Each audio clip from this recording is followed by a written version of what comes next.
वज़ीर-ए-आज़म नरेंद्र मोदी 19 जनवरी को सिकंदराबाद ता विजयवाड़ा के दरमियान वंदे भारत ट्रेन का आगाज करेंगे। वज़ीर-ए-आज़म के दौरे के ज़िमन में तेलंगाना बीजेपी के सदर बंडी संजय और रुकन राज्यसभा लक्ष्मण और दीगर कायदीन ने सिकंदराबाद रेलवे स्टेशन का दौरा करते हुए इंतजामात का जायजा लिया।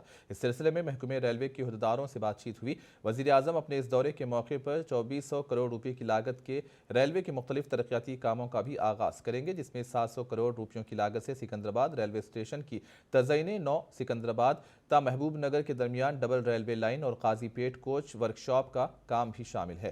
बंडी संजय और लक्ष्मण ने वज़ीर आज़म की रियासत में आमद के पेश नज़र परेड ग्राउंड में किए जाने वाले इंतजामात का जायजा लिया।